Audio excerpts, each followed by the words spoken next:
আমরা চতুর্থ শ্রেণীর রায়ান মার্টিন বইয়ের প্রশ্ন বিচিত্রা বিবেকানন্দ শিশু বিকাশ কেন্দ্র 11 নম্বর স্কুল করব।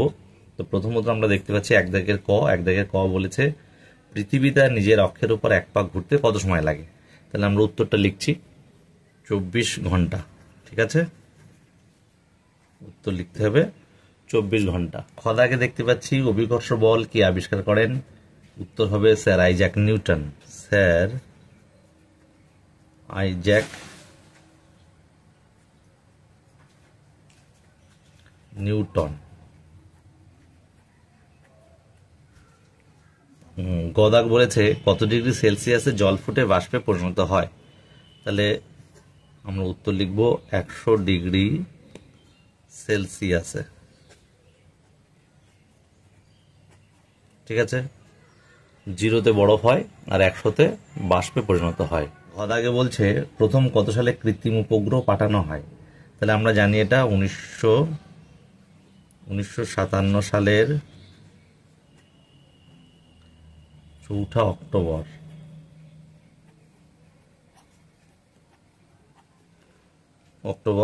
স্পুটনিক, স্পুটনিক, এটাও এক্সট্রা বলে দিলাম। এই কৃত্রিম উপগ্রহ পাঠানো হয়েছিল এটা, আর সালটা 1957 সাল, ডেট 4 অক্টোবর। ওমদাকে বলছে কোনো বস্তুকে তাপ দিলে কি হয়। তাহলে বস্তুর অবস্থার পরিবর্তন হয়। বস্তুর অবস্থার পরিবর্তন ঘটে।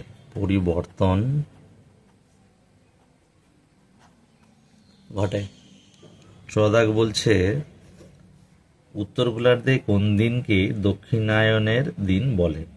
উত্তর হবে 21শে ডিসেম্বর। বলছে প্রাচীনকালে নাবিকরা কি দেখে সমুদ্রের দিক ঠিক করতেন। তাহলে এটা হচ্ছে ধ্রুব তারা দেখে হবে।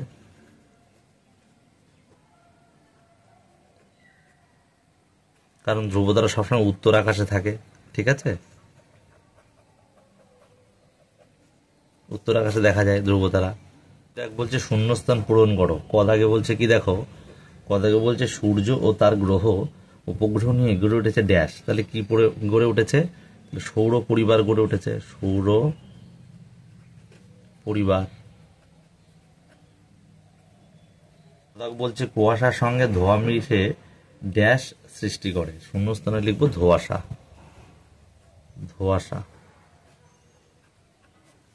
ধোঁয়াশা সৃষ্টি করে। গদাক বলছে থার্মোমিটারে ড্যাশ ব্যবহার করা হয়। তাহলে আমরা কি ব্যবহার করি, পারদ ব্যবহার করি থার্মোমিটারে। গদাক বলছে আমরা দেহের শক্তি পাই ড্যাশ থেকে। উত্তর হবে খাদ্য থেকে। উমদাকে বলছে সূর্যের সব থেকে দূরের গ্রহ কি, নেপচুন হবে। প্লুটো তো বামন গ্রহ, তাই নেপচুন দিচ্ছি, নেপচুন। গদাক পিতল দিয়ে বাসন তৈরি শিল্পকে ড্যাশ বলা হয়। কি বলা হয়, ডোকরা।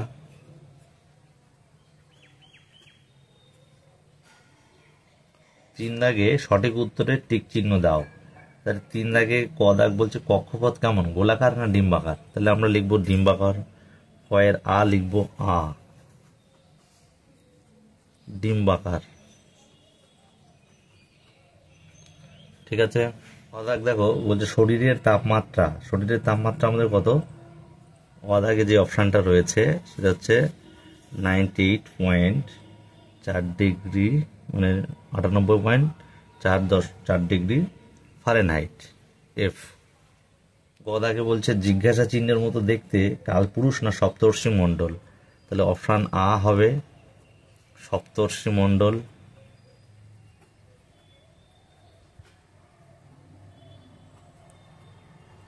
গদাকে বলছে নক্ষত্রের নাকি গ্রহের নিজস্ব আলো আছে। অবশ্যই আমরা জানি নক্ষত্রের।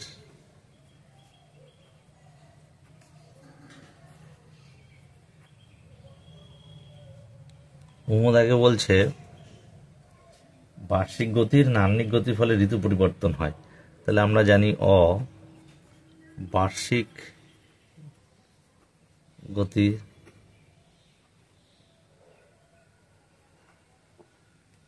চ বলছে পালতোলা নৌকা বায়ু শক্তির না গতিশক্তির সাহায্যে চলে? তাহলে বায়ু শক্তির, অদাগ বায়ু শক্তির সাহায্যে চলে। দাগ বলছে বেমানান শব্দটি বেছে নিয়ে লেখো।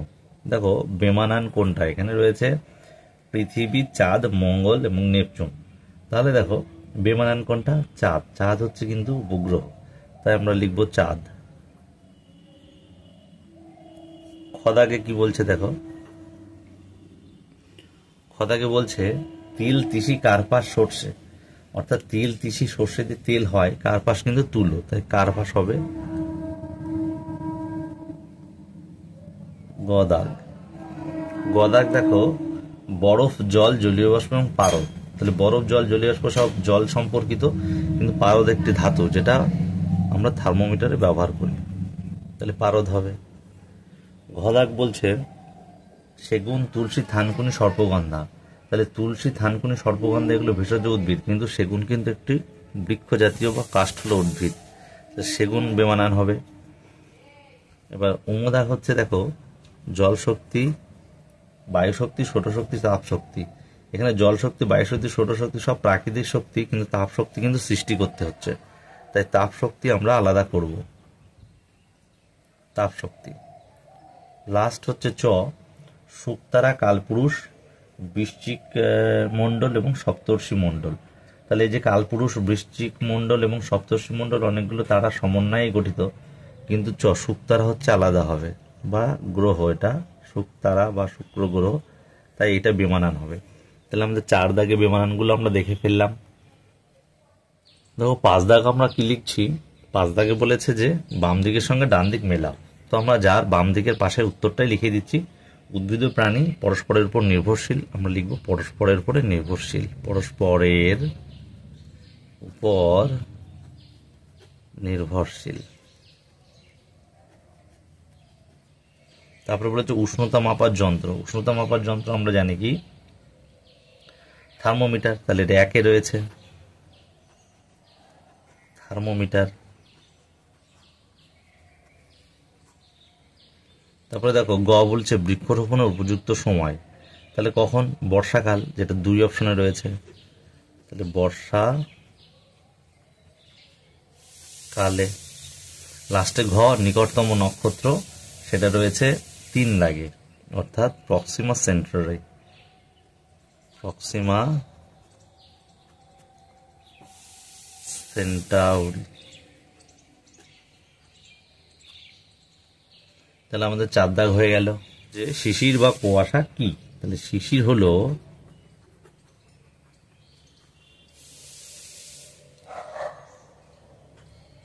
জলীয় বাষ্প বা আর্দ্রতা, যা বাতাসের সাথে মিশে শীতল বস্তুর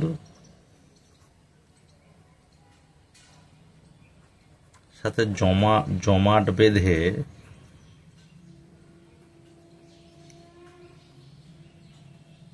ছোট ছোট জলকণার সৃষ্টি করে, জলকণার সৃষ্টি করে। সেগুলি হলো শিশির বা কুয়াশা। খদাগে গাছপালা কিভাবে বাতাসকে দূষণমুক্ত করে, তার উত্তরটা দেখো। গাছপালা বাতাস থেকে ধোঁয়া, ধূলিকণা ও অন্যান্য ক্ষতিকারক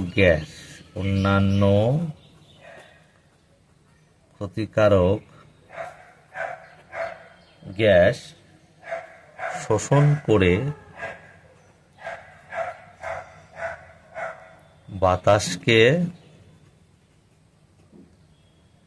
দূষণ মুক্ত করে, দূষণ মুক্ত করে। ঠিক আছে, পদ আগে বলছে রেল লাইনে জোরের মুখে ফাঁক রাখা হয় কেন? যে রেল গাড়ির চাকার ঘর্ষণে উত্তপ্ত হয়ে ওঠে,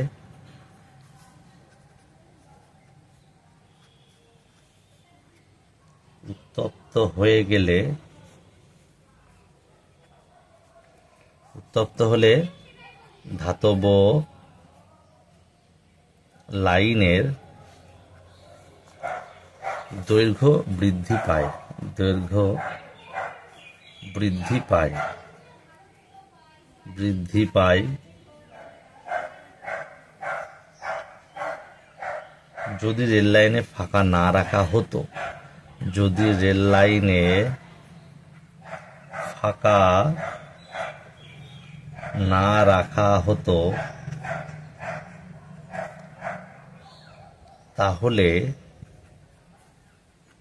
লাইন বেঁকে গিয়ে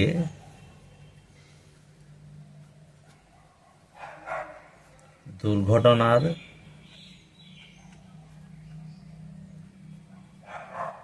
হতো। সেই কারণে রেল লাইনের জোড়ের মুখে ফাঁক রাখা হয়, ফাঁকা রাখা হয়। তাহলে আমাদের রায়ান মার্টিনের স্কুলটা শেষ হয়ে গেল, 11 নম্বর স্কুল।